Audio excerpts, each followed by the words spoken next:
Okay sir, ito yung problema natin, no. Kaya yung wire talagang kailangan anuhin.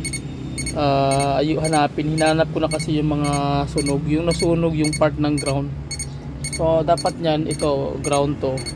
Dapat ito green lang siya lalabas. So ang nangyari pag nag-on ka ng susi, ayan, naka-on ng susi, ano mo. Yan, dapat ground lang yan. Dapat wala siyang pula. So ground lang talaga. Pag mag-on ka ng susi, dapat ang lalabas ground lang, green. So ibig sabihin ground.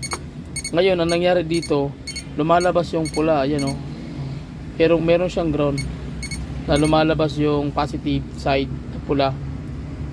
Nawawala na naman, So ang ganyan pag nakasusi, so pag in-on mo yan, dapat yan ground lang. Ngayon pag magsusi ka naman ito, mag-on ka ng ilaw, 1 na, lumalabas na yung voltahe na 1.7. Yan, so yan, pag 1.8 ang mayari yan, yung ground susunugin niya pa rin. So ginawa ko, ito yung papansin niyo may kulay black, ayan, ground yan. Sinunog niya yan, yung dati niyang original na na wiring. So yun ang hinahanap ko na sunog, kaya halos pa-backlash ko na yung buong dashboard, pati yung wiring inulit ko na talaga. Kasi masusunog yung hindi lang yung CDI, pati na mismo yung distributor mo. Kaya yung supply ng kuryente ng spark plug, tuwing mag-start ka every morning, hard start siya kasi mahina yung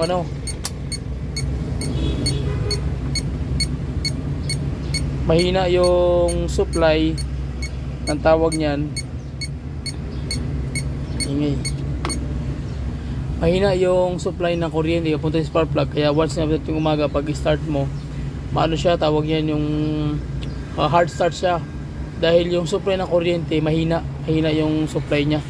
Kaya dahil walang magandang ground na hinahawakan yung body, o yun ang dunok, medyo natagalan nito kasi nga yung ground talaga ang hinanap ko. Nakita ko doon, subay na ko dito, yan yung ground niya. So pinalitan ko na ng wire. So may mga ground pa rin na nakakonect doon. So hanapin pa rin siya. Ito bago na rin to. Ito. Nangyari nun, bakit nasunog? Yung tinap nila na radiator na baliktad yung ikot. So pag baliktad ng ikot, bumalik yung ikot nito yung sa radiator fan Pag baliktad ng ikot, doon na nagka problema. Yung ground nasunog.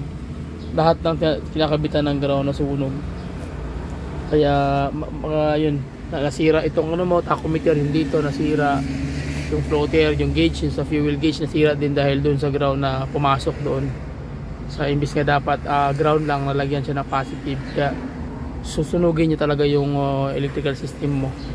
So pati ito nadamay din ito. So hanapan ko pa ito ng pyesa. Tapos yung wiring mo dito sir, yan, inulit ko lahat.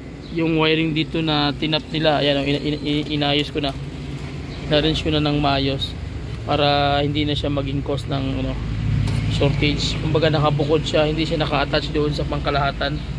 So pangkalahatan to main harness Ang ginawa kasi nila, dinikit lahat doon sa may main. Pag wiring nito, ito tulad nito, ayan, ayan, so sa kanila galing to. So diniretso doon sa main fuse. Hindi tulad sa yung ginawa ko ngayon, nga gumawa ko ng sarili kong linya na diretso na sa battery. Hindi ka mag-attach doon sa fuse box. Kasi pag nag-attach ka doon, talagang magkakaproblema. Kasi once na mag-ground, talagang madadamay man yung iba.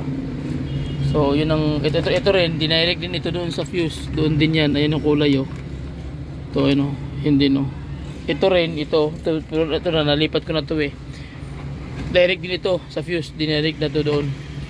So ang nakasira ng wire na to, yung huling nagkabit ng ng radiator ng fan, baliktad. Kaya ganoon ang nangyari. Pagka baliktad yung ikot niya, doon na nagkaroon ng problema. Yung ground, sinunog niya na yung lahat ng nakakabit na ground sa buong makina nito. Yung susunog doon sa ilalim, sunog na yun kasi malakas yung voltahe ng CDI tsaka ng distributor. Kaya pumalo yan ng 25,000 volts yung niyan, yung spark niyan. So yun ang naging problema. Kaya ang ginawa ko, gisubay sana ako, okay naman, okay na doon. So meron pa rin yung nasa ilaw na naman, yung ground ng ilaw. Yun ang ano, problema.